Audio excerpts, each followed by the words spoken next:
Hi, welcome to Sabine's Common Sense. I'm your host, Sabine the Purpose Lawyer. Thank you for watching this episode 3. Thank you for helping me be on purpose. And today we're going to be talking trademark and influencers. And after that, I'll be interviewing an attorney of color. She is doing some great things in the tech industry, esports. She has a nonprofit. She has her own firm. She's a sports agent. I mean, all the things, right? So stay tuned for that. It's really going to be interesting. All right, so trademarks. So if you're building a brand that is unprotected, you are not alone. Clubhouse, the multi-million-dollar Clubhouse app that took over last year, is getting sued for infringing on somebody else's trademark. The person who's suing them is SBS Consulting, and they have a trademark called The Clubhouse. Like, there's no question as to the confusion there.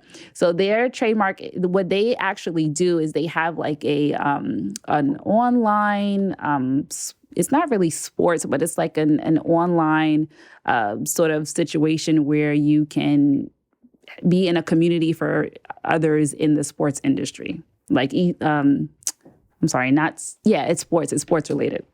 So their app is called the Clubhouse. And so Clubhouse is being sued. And the interesting thing is, I can't believe that such a big company, they were recently valued at $4 billion, and they haven't protected their trademark, which is interesting because when you are starting a tech company, there's so much that goes into valuing the company, especially to get to $4 billion. And one of the main things is your intellectual property.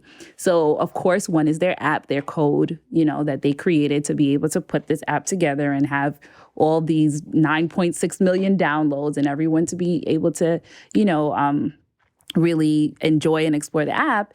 That's one thing, right? So that's probably going to be a patent, right? Their actual source code. But their trademark is also extremely valuable, and it's really big part of the company's valuation, which is interesting because they don't have a trademark, right? And that goes into the whole, people are sort of in an uproar because it's such a new company. It's only been there for a year, and it's hard for startups of color to get, any sort of valuation where this brand new spanking startup is being valued at $4 billion. But I say that to say that it's kind of far-fetched to think that they actually did not trademark their brand as an oversight. Like, it definitely seems like something that was strategic, intentional. And so what happens is, because they are now so big and everybody knows them as Clubhouse, the other company, the Clubhouse, is now going to be seen like they're reverse infringing on their mark, right? And so what that means is the company SBS Consulting, who has the Clubhouse, they were there first. They registered their trademark. They were on the market. They're protected, right? And so now Clubhouse comes in, and they're probably going to want to file their trademark. They still haven't filed it till this date, which I find crazy. And so they're probably going to want to protect their trademark. But their argument is going to be like, well, we're Clubhouse. Everybody knows us. Everybody knows that we have 9.6 million downloads. And so they're going to argue that. But the argument by SBS Consulting is that you guys did this on purpose. You knew that we existed. You knew that there were others on the market, using the name Clubhouse. And I actually did my own search to make sure that they hadn't even filed their trademark. And so there are a ton of other companies using Clubhouse in their name and, et cetera, definitely not doing what they're doing, but definitely using Clubhouse in their name. And so what that tells you is that it's obvious, right? It's obvious that it was easily discoverable and that they just tried to hit the market in a big way so that they can now say, well, we're so big now, so you should let us, at least coexist. Let us, be on the registry with these other marks. And we just say that there's no confusion. So it's interesting. It's interesting to see what's going to happen with that. Because, it's clear that it was something that's strategic. And what would be even more interesting is if they can't get the name protected and now they have to rebrand. That would be very, very interesting. And I think it would be cool for a judge to kind of be like, yeah, no, you tried it. You can't do that. Right. So some takeaways from this is don't build a brand without protecting it. Don't try to get cute because you never know. Maybe you are Clubhouse or maybe you're not. But the thing about it is we don't know how this is going to work out. The best thing to do is to protect your brand. This is something they could have fought in the beginning. They could have said, listen, we have this. We're different enough. This is something new. Nobody's doing this. And so we don't think that we're confusingly similar to these other brands out there, right? They could have made that argument earlier on. They could have chose a different name. I mean, the name is pretty fitting. It's pretty cool, but they could have done that, right? So don't do that. Don't build a brand if you haven't protected your name, especially don't build a $4 billion brand if you haven't protected your name. The second thing is make sure that you do the research, that you choose a mark that is not so common, like that what other people are using. So Clubhouse, because so many other people are using it, it could be challenging for them. When you're creating something from scratch, you can decide to be different, right? You can decide to find a new name. So it's good to do that sort of research and think through that in the beginning so you don't have these kind of issues later on. And also, watch the market. So what SBS Consulting did that was great is that they were looking and they saw this brand being built and they're like, oh, wait a minute, you are stepping on my rights. And so they did something about it. And you're supposed to do that as a trademark owner. You're supposed to actually make sure that nobody else is using your trademark and make sure that you're being vocal about it. Because if you just sit by and let it happen for years and years, then that bigger brand or whatever it is can get a stronger footing and say, but wait, I have all this notoriety. I should be registered too, which is actually what happened with Polo, Ralph Lauren and USS Polo Association. Ralph Lauren came to the market and was conflicting with USS Polo Association. But because they did nothing nothing about it for so long, Polo was able to, stand strong in their mark, and now they just coexist. All right, so that's it for trademarks. Now, influence. What are we talking about here? Women of color. Yes. Women of color are finally getting recognized for their Black girl magic. And they are actually getting paid for their value now. There's an article that came out by Afrotech, and they're talking about how women of color are making a big impact on the culture, being like the highest group that are becoming entrepreneurs, highest earners, things like that. And so what they're saying is that the pay for women of color influencers, right? So this is companies reaching out to women of color to ask them to promote their company or promote their brand or whatever it is. It's gone up 1,300%. Yes, 1,300%. Sounds like the stock market in 2020, right? So it's really, really booming. It's awesome. 6 years ago, Caucasian women were 73% of the market. Right? 73% of the market, companies, organizations were going to women who are not of color, Caucasian women. And so now that they're coming to women of color, they are making 47% more than Caucasian women, which is probably new, in almost every market, right? We haven't seen that, which is amazing. It's wonderful to see. Because you just want to be valued for who you are and what you bring to the table. And that's all that we've always been asking for, right? What's interesting, though, is that men still get paid $600 more per post. So there's still, a disparity there with pay inequality. And what makes that even more alarming is that women are 90% dominating the influencer market. So it's really interesting there. But I just wanted to highlight that to say thank you to those who have fought and marched and, lost their lives, because this is making a difference in the market. And so the reason why we're seeing this is because organizations, companies, they're now coming to the market and saying, okay, we recognize that we need to be more inclusive. We recognize that our marketing needs to represent the the culture at large or the population at large. And so now we're starting to see the numbers mimic that more. And they're seeing like, okay, we can't just be one way, or we shouldn't actually even think that only one culture is, leading us, to evolve or whatever the case is, where we know people of color of all walks of life have such a big contribution to culture at large. And so that's refreshing, and that's awesome to see. So now we're going to talk to my next guest, and we're going to get into some more interesting stuff. Hi, Tara. Hello, good morning. Good morning. Good morning. Nice to chat with you. So we were going to meet in person, but unfortunately life happened and we weren't able to, but we're here, right? So finally. Finally. Thank you so much for joining me. I'm honored to have you on the show, so I appreciate your time and all that. No problem. Thank you for having me. Yeah. So I do like to, in my interviews, get into the person behind the titles, right? Because we're all so, the minute you say what you do, like people just like automatically put you in a box, right? So, I'll start with that, with the person. So your name is Tara Peaches Enahoro, right? Yeah. Everybody's always like, is that your real middle name? Like, yes, it is. I mean, I'm born and raised in Miami.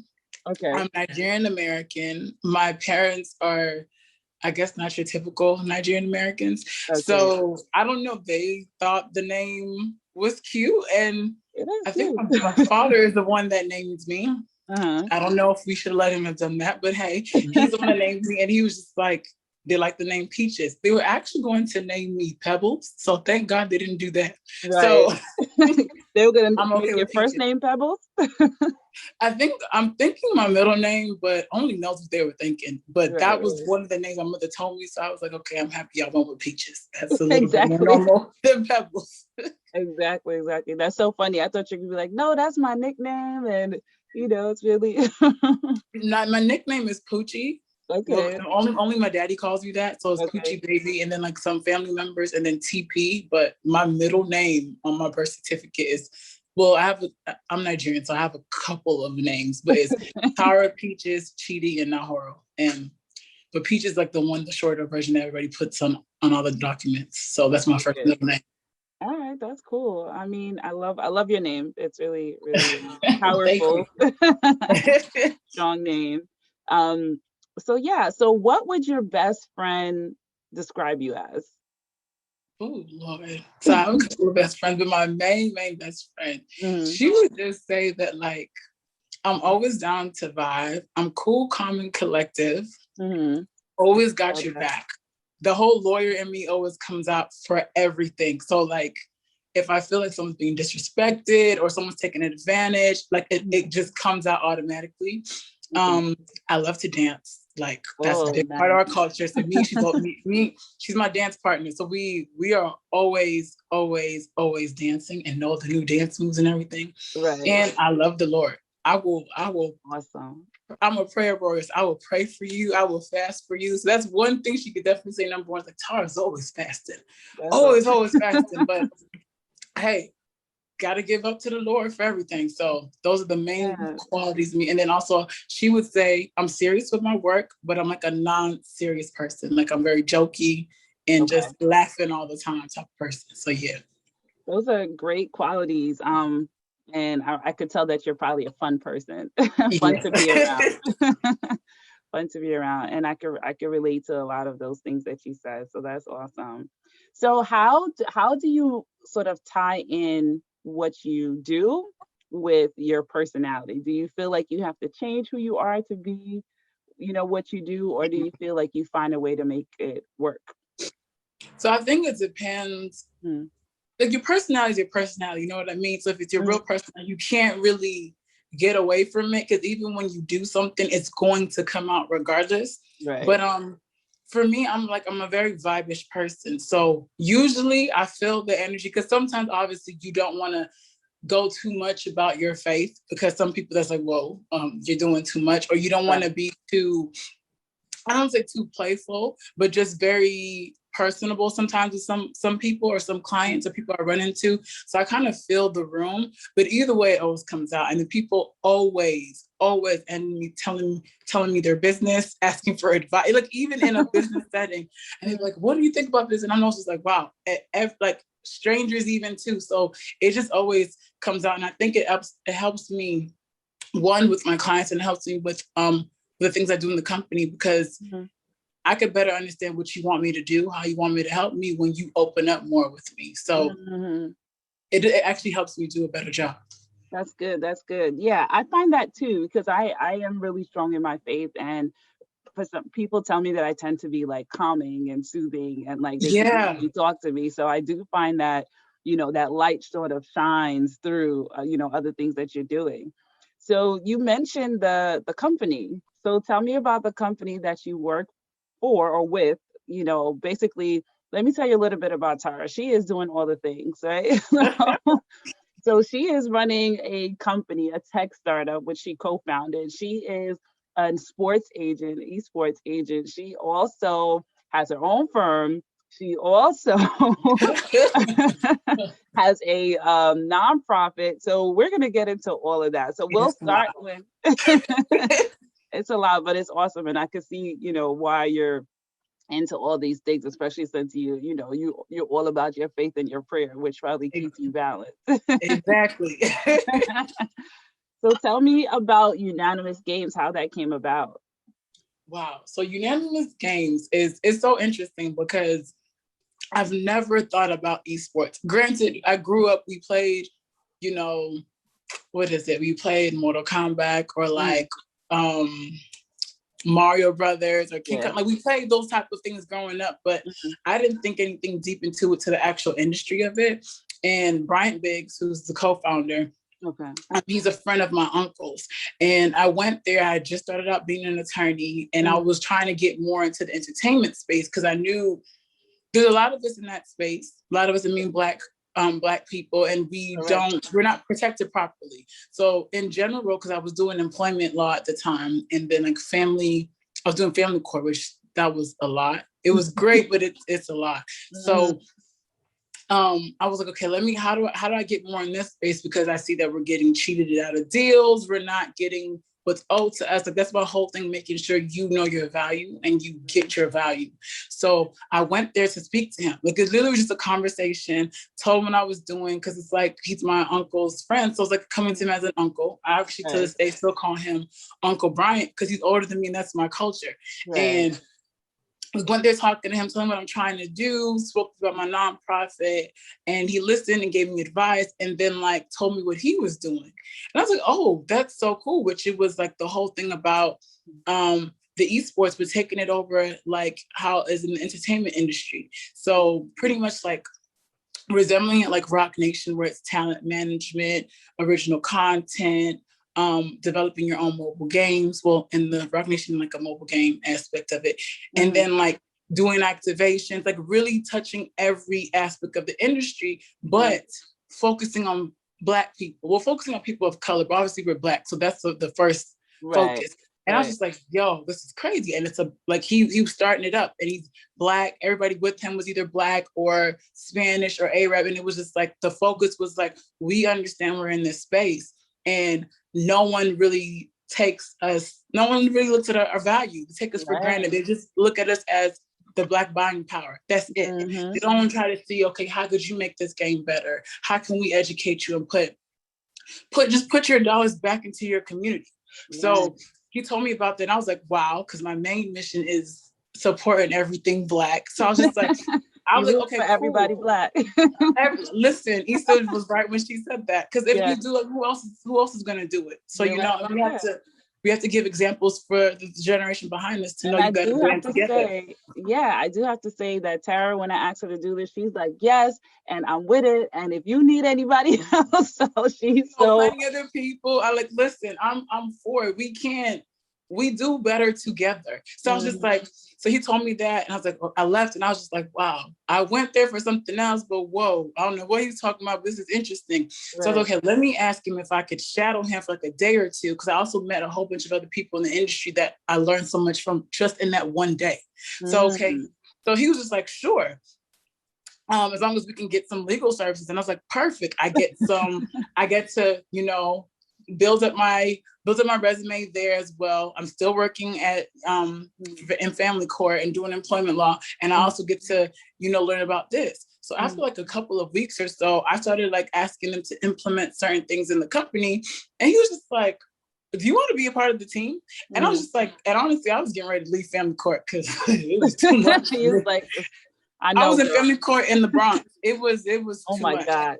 Yes. And because I'm very personable, it's like you're literally, everyone's bringing their issues plus what they're there for. I know. It was just long for me. There. When I first started my practice, I did a little bit of family law and divorce.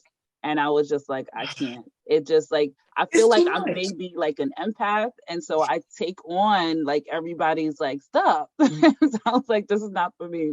That's me. I was sitting there giving psychological advice. I'm like, I should not be doing this. I'm just an attorney. So I was just like, yeah. So I was like, kind of like when he said that, I kind of gave like my notice, like, listen, it's been great, but I gotta go. Right. And then I started doing things there. And then as I was helping with more legal things, I started like trying to figure out ways that could better help the actual company. And then he's just like, oh, do you want to help with operations? And I was like, I never thought about that.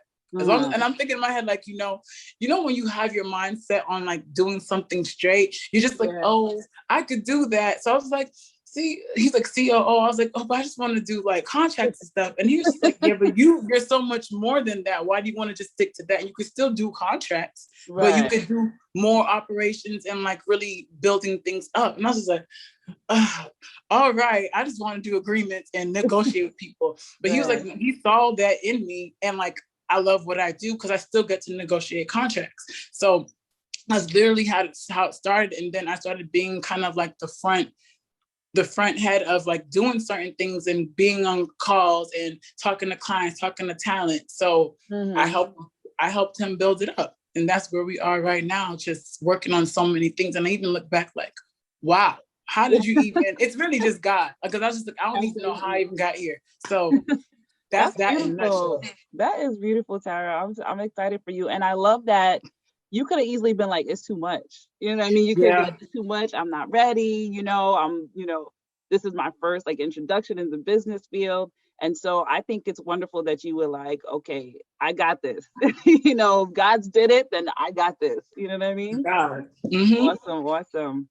So tell me how you sort of branched off also into having your own practice within all of this. Wow.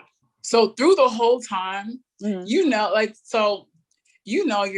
parents always telling somebody, oh, she's an attorney, you need some help. She's an attorney. And people don't understand like there's specialties. So they just assume you're an attorney, oh, she could do everything. So you got a criminal case, Tara can do it. You gotta be like, Tara can't do all of that. So I was just like, so I started like, they would refer me to people, and I promise you, most of my clients are referrals. Okay. And it's the craziest things. I'll get calls like, so-and-so told me do you do this law? Can you help me? And that's how it started. So I was just like, okay, I'll start taking on clients, helping people on the side, because I was like, okay, I don't want to do it too much because I have my main job and it's a lot. Right. Then I started getting more clients, and I'm like, okay, you have to make this a proper business. You, first of all, can't be telling people how to run their business and you not even all together. And then when COVID really hit and it came to like, all these infrastructures they put in to help businesses, I couldn't get any of that because I wasn't properly formed. So I was just like, okay, you kind of need to do this because you're getting more clients, you need more protection, and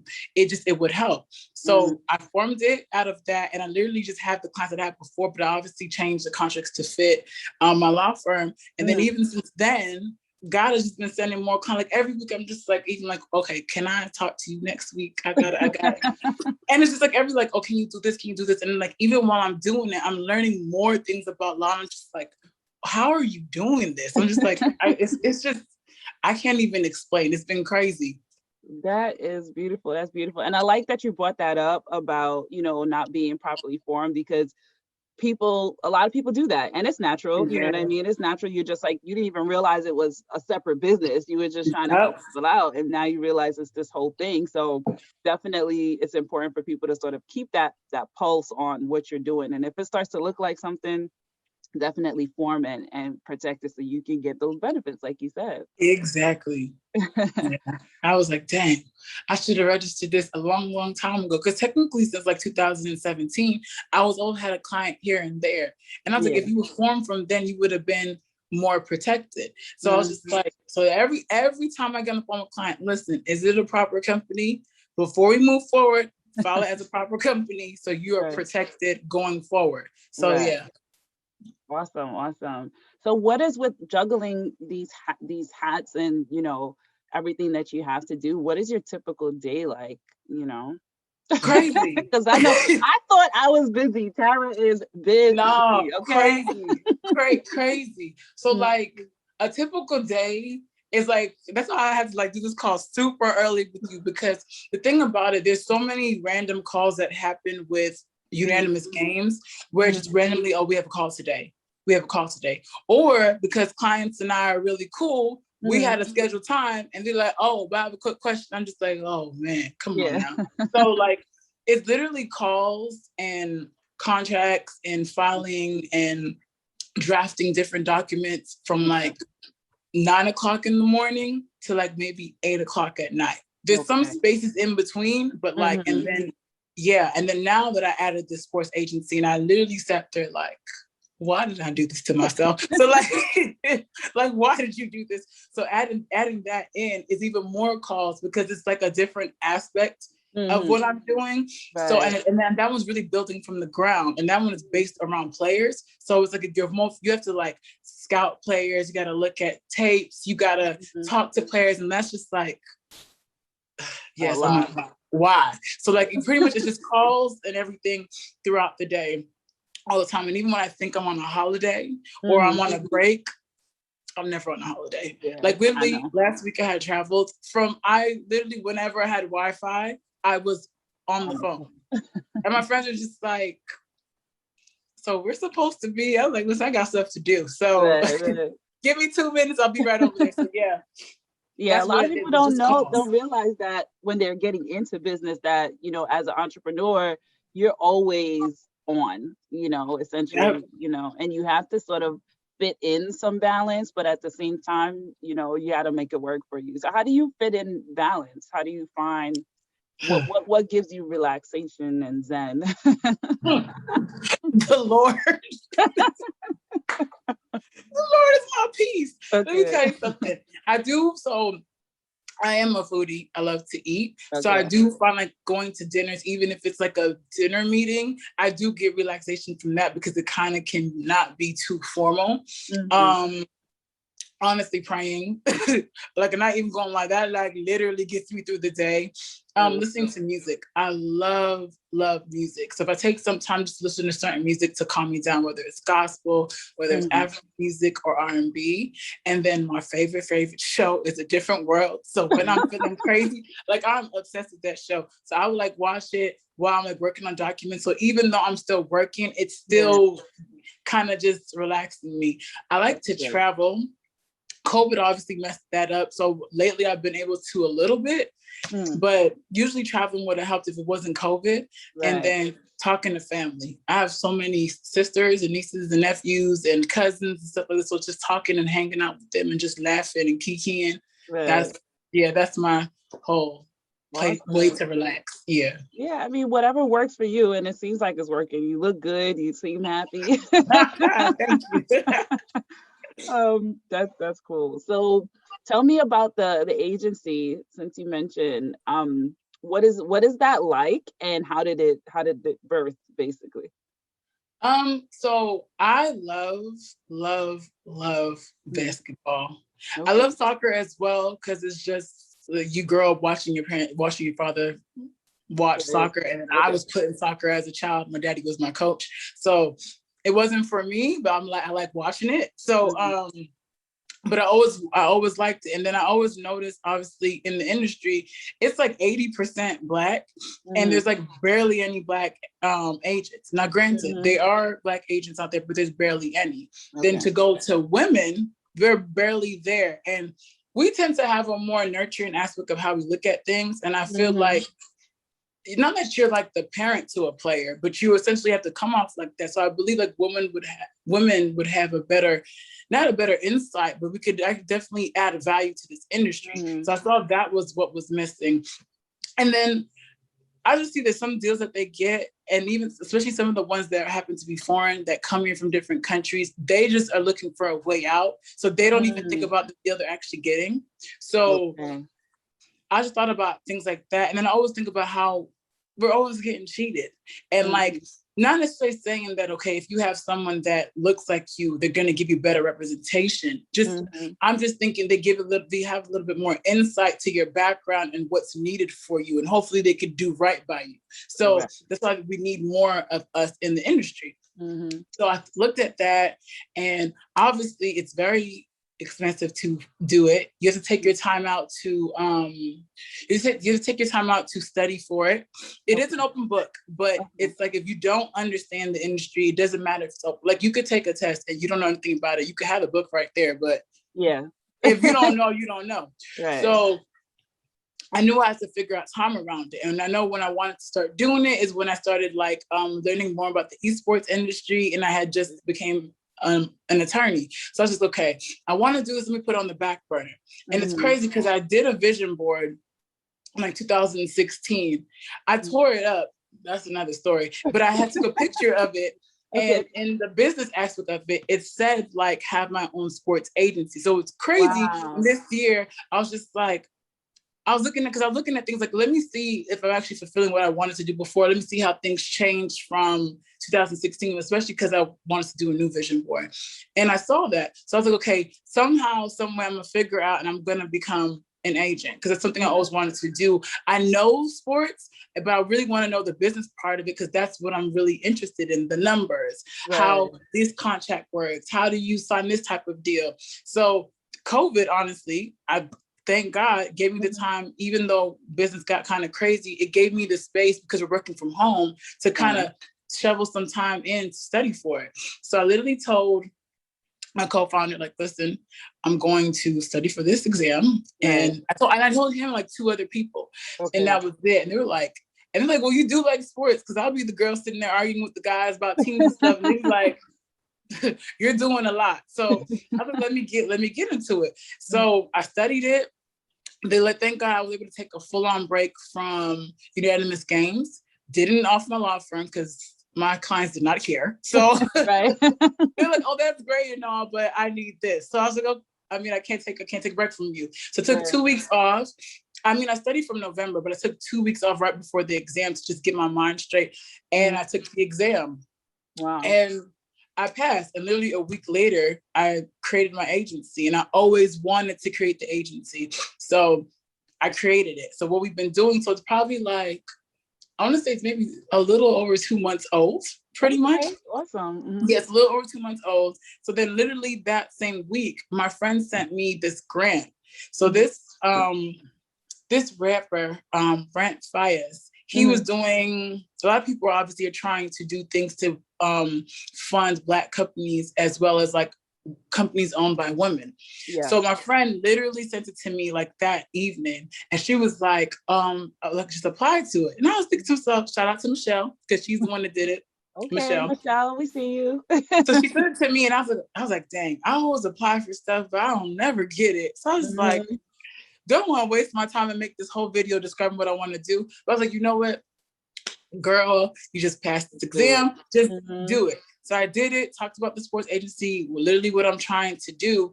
Then like 2-3 weeks later, they said I got the grant. So literally I literally found out I passed the exam March something. A week later, I created the agency. Then I applied for that grant. Then a couple of weeks later, I got the grant, and then I just been building up my team since then. So the agency is called Inc. Sports Agency. I believe in names, that pretty much when you give a name to something, you're prophesying how it would do. So you just can't name it anything. So like I said, I'm Nigerian. I got plenty of different names. So one of the names that my grandma gave me is, I'm probably going to butcher this. So those that are Nigerian, forgive me. I'm very, very American at the same time. It's Nkamakona. That's the name. And it means, may I not lose my value.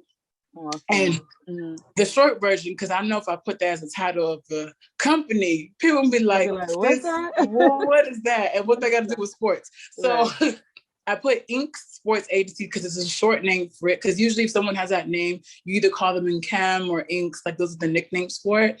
And that's the name of the company. And my whole thing is to let players know, those in the industry, that you have value, and may you not lose your value. You hold the value. So I named that over the company, and we literally been working on the branding this whole entire time. Awesome. Getting the website together, I'm getting the teams together, getting the logo together. So that's what I've been doing. So how that's been going is just, obviously we're in the season of the draft for the NBA is coming up soon. And obviously things have been different because of COVID. COVID has changed how things are going forward. So you really can't be as personable as you wanted to. So it's a lot of like getting scouts to kind of look at players for you, talk to coaches, but it's new because I'm usually doing things for tech or law. So but it's interesting. So I have a partner in that, and he's an attorney as well, and he has his license for soccer. So it works out perfectly because those are both the sports I like, and I don't have to necessarily get that license right now because he can focus on that. Well, that's a lot, but that's great. Yeah, it's a lot. Congratulations on getting that grant. Congratulations on stepping out and just doing it. It's like the timing just like met at the right particular moment. I'm telling you, because I was feeling discouraged at once. And one of my friends was like, I told him I got the grant. He was like, yo, that's God letting you know you on the right path. Just keep on going. I was like, amen. Yeah. Yeah, that's good. So that being said, like, how do you, because I know you said vision board, and I know you have strong in your faith. What are your views on manifestation? Do you feel like that plays into it? Yes, I believe there's a lot of power in what you speak over and what you say. And a lot of us don't realize that. And it sounds crazy because we just say things haphazardly, and then God still blesses you, so you don't really understand the strength of what you say. But there's a lot of power into it. So I believe, like, and the thing about manifestation, it doesn't mean it's gonna happen tomorrow, but it will happen. And I think because a lot of us are impatient, if I said, oh my gosh, I'm going to da-da-da-da today, and it doesn't happen next week, it's like, oh, I didn't manifest. And it's like, no, like, you have to actually work towards it. And then manifestation is not just thinking God gonna do all the work for you now. It's you gotta work towards it. And a lot of us just think, I'm gonna sit here, I'm gonna pray so hard, because it's like, well, God did say, ask and you shall receive. And it's like, yeah, but he also said faith without works is dead. So what you have to do is make sure you work. So I believe you can manifest it, but you also play a role in that, in how you move towards it and your energy towards it. So I do believe manifestation. Yeah, I agree with you 1000%. And that was like some of the revelations I had even this past year, like, you know, making sure that you're putting one foot in front of the other, even though God said or gave it to you, or, you know, it's already released, but how do you get it? You have to, you know, take some action. So I love that that's where you are, you know, in your mindset, in your belief system. And obviously it's working. I have no choice, man. Because it's like, what are you gonna do? What else are you gonna do? So I was just like, I have no choice. I hear you. So are you focusing on you're not focusing on just esports talent, but it's like actual players, right? Like basketball. Okay. So for esports, that's all unanimous games. Okay. But it's funny you say that, because it's so interesting. So a lot of sports agencies, I don't say they're all the same, because I don't want to downplay them, but they have almost the same offerings, just in how they do it, it's a bit different. But because I have this esports company that I helped co-founded, I can offer other offerings to these players, because I'm already in that space, and that's what I really, really know. So it's funny because all players, I mean, we know most guys play video games, but players on their downtime, that's what they do. Okay. Like, that's all.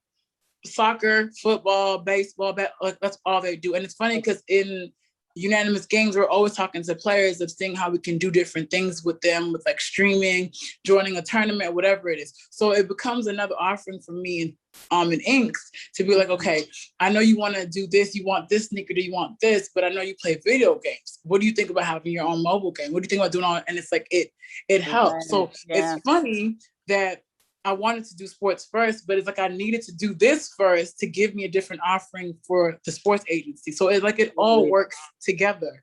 Look at that. It's crazy. It's really crazy. I'm just like, God.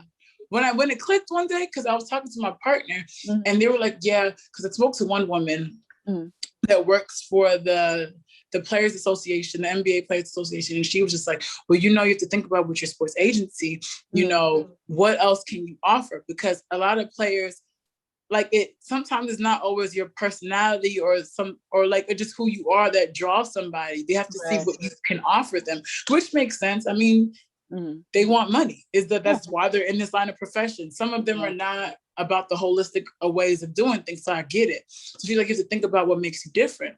I was talking to my partner, and I was talking to a couple of the scouts that I brought into the team, and they were kind of like, okay, so we'll talk, like, what do you do as a whole? Because people just think me just starting a sports agency. So when I explained to them, they're like, wait, you're in esports as an industry that's growing right now. I was like, yeah, we do this. And they're like, that's your offering. Like that, you could speak that and you're not lying about it, and you know how to talk about it. And they're like, that's it. So we're talking to players and they're like, what? And we tell them like, okay, outside of basketball, you could have actually a career in there, and you could do it at the same time, because it doesn't take away from your skills. It won't take away from like your body or anything like that. It's literally just you chilling. So you could do it on your downtime.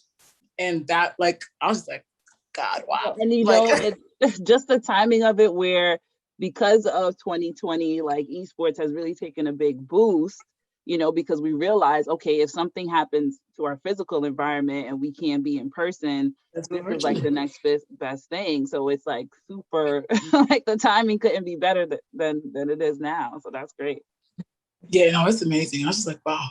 Like, I'm just honestly always in awe, like, wow. Like, I don't know what you're doing, but I'm here and I'm just going to follow you, because I'm just like, wow. Yeah. Yeah. That's awesome. So what is it about you? Like, what is it about your either upbringing or your experience that made you this way, that like, if I want something, I can have it and I can't be stopped? Like, what is it about you, or what experience?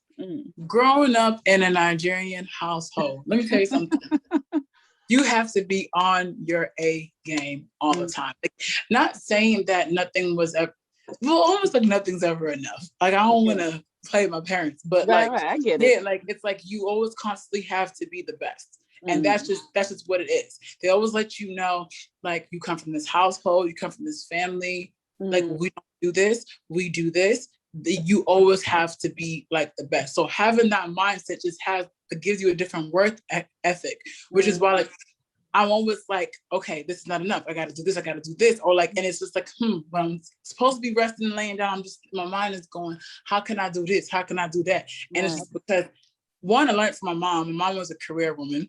Okay. And that's all like I've seen her do. And my dad is a businessman. That's it. Then I have aunties and uncles, and that's all everyone does. Okay. So like, I learned from them, like, you have to do this. If you want this in life, you can't just chill. You can't just do this. You can't be lackadaisical. You can't just wait for it to happen. Granted, blessings do come, but you have to work hard for it.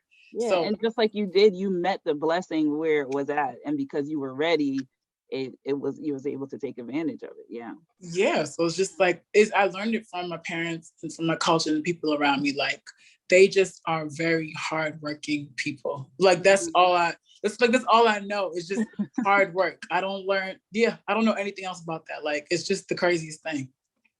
That's awesome. I mean, it's nice when you can get the value out of it and you didn't take it in a bad way, like, oh, there's so much pressure, but you kind of used it and, to help fuel you where you are. Yeah, because there's times where, like, will not lie, I had my lazy moments in life, and I saw the effect of that. So, okay, I don't want that to happen. And now, I mean, I'm not saying I'm dumb old or anything like that, but like, you don't, at this point in my life, I don't have the luxury to just continue making certain mistakes. So it's like, okay, you learn this mistake, don't do it again. And then I have an older friend who's like, honestly, like my spiritual guide. I had her through law school, and she was pretty much saying, like, God puts people in your life where you don't have to go through certain mistakes. You could actually see what happened to them and learn from it. So sometimes you don't necessarily need to go through something crazy to understand I shouldn't be doing this. Right. So she was always telling me, like, I believe I went through certain things in life so I could be able to give you that wisdom and prevent you from doing it. So a lot of times I've seen other things that happen in people's lives as well. And I'm like, okay, I don't want that to happen to me. Tara, don't do that. Yeah. Or Tara, do that. So yeah. That's good. That's very perceptive, because some people don't pick that up. You know, they just like will prefer to make their own mistakes. But I'm like that as well. Like, I like to see what people did and say, okay, I'm not gonna do it that way. I mean, mistakes it's cool for you to understand it, but sometimes it hurts. It hurts. It always hurts. I don't want to do it. Always, I'm good. So that's awesome. And so tell me about your nonprofit. Like, how did you get into that? Asking for all other hats, Tara. Child, how did I get to nonprofit? Me and my best friend, literally, I forgot once, I think it was summer 2017. Mm-hmm. We were just chilling. We always have conversations. It's so crazy. As like first gens, you don't realize how you become your parents.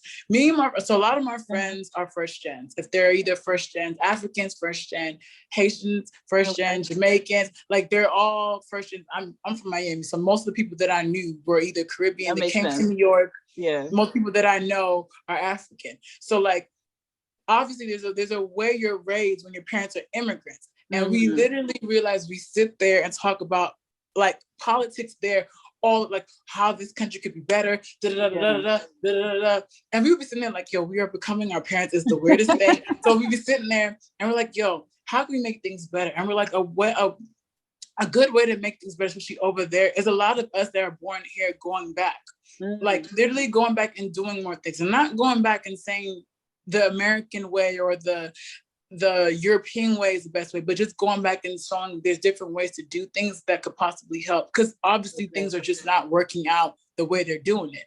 Right. So we said that there's a couple of focuses and things that we know, and this is not even just in Africa, in all Black countries, that this is the struggle. Mental health and health and awareness, because we just do not talk about problems. Right. I would say legal advisory, like what I was saying, for business formation, even immigration problems. A lot of us just don't even understand how it works. Even when you guarantee somebody coming from Africa or wherever to come here, people don't understand the ramifications of that. Financial advisory. I know I'm still teaching myself with budgeting and everything like that. So I know how that is. Future planning. Like, we all know when someone passes away, it's a whole big mess. No one saved, no one even put their estate together, and the family is fighting to kingdom come, and the person has been laid to rest years ago. Right. So just all these type of things. And then also just business advising. A huge thing I noticed, especially with, and that's why I say, like, all of us, this is an issue with Black people. We don't know how to brand ourselves. We just assume we have a product, we have a service, and that's enough. And it's like, no, there needs to be a reason. Like, let's be real. A lot of people have the same thing.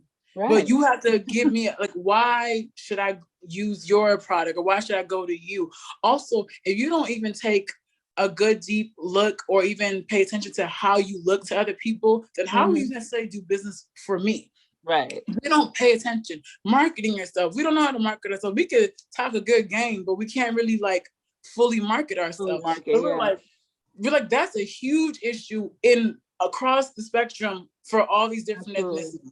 Like, there's huge issues. So we're like, okay, we're going to touch on those focuses. We're going to so the nonprofit is called Sankofa, Rebuilding the West African Connection. Sankofa means like to look back. To move forward, you have to look back. It's it's a tree word. It's Ghanaian. My best friend's Ghanaian, and the other girls that are in the nonprofit are Ghanaian as well.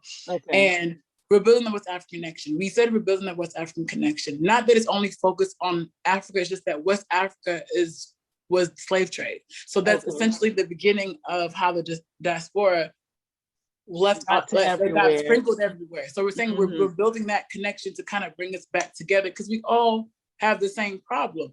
So that's the name of the nonprofit. Now it's been the focus of building this connection amongst the different communities for all of us to tackle these issues. And then, and then a big, huge part of it is working with different organizations on the continent, in the Caribbean, even here on the ground, to just tackle all these things. Because even here in America, we have those same issues. So it's like, it's just having that big connection. But definitely mental health is something that's very huge, or even just health awareness, because there's just so many things we just don't know, or, like, you don't want to go to the doctor because you don't want to find out things like those. Yeah. those superstitions that we have. So just kind of breaking down those traditions that we have. And so I'm like, I don't know why we keep to them. Granted, this is a tradition, but why are we keeping to it? Because it's not benefiting us. So that's the nonprofit. So we started it. We were talking about it for the longest time. Then we started going to conferences in DCs and just like seeing how things work. And then we filed it, and we built it our team. It was just me and her. Now we have two other people a part of it. We're working on our website. We have a couple of partnerships laid down, especially for mental health. And yeah, we're just building it out. That's awesome. I love that mental health piece, because I think that will be a huge, that will be like a catapult. You know what I mean? If mental health could be tackled in these African nations, because that, you know, dealing with the past of slavery and this and that we've, you know, gone through, and how it affects each generation after that, and we continue the cycle of, you know, either negative talk or limited mindset and all that stuff.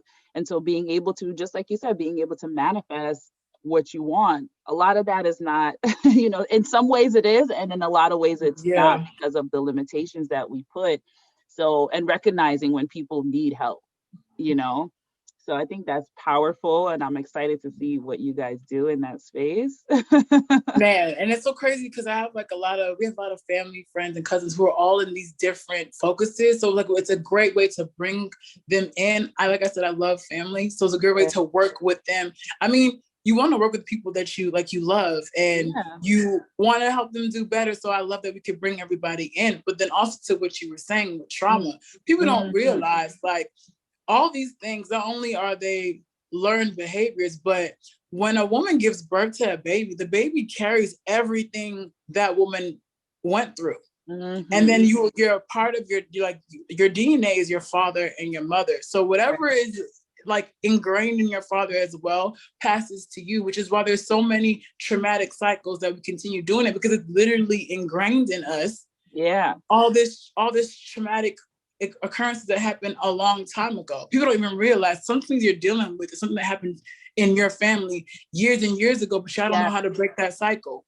Yeah, and if we were to, you know, target the children with, you know, helping them to build up their mindset, build up their confidence, build up, you know, speak about their feelings and be really in touch with what are the things that are causing them to be a certain way or behave a certain way.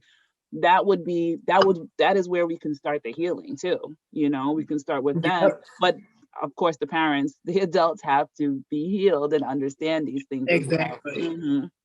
Yeah, so it's really just educating everyone and just saying that it's like, people always think, I always hear like, don't tell your business and like they don't need to know. And it's like, there's a line between telling your business and like seeking help. Right? Someone doesn't need to know everything you went through, but if you have an issue right here, there's a way of asking for it where they don't know everything you went through. So that's just it. Like, it's okay to ask for help. It's okay to say I need help. It's fine. Yeah. And your mistakes are really like golden, right? Because your family gets to learn from that. And so we tend to hide our mistakes. We're like ashamed not to be so, you know, like we're perfect. But if you share that, that's a place where people can heal, you know? Exactly. That's awesome.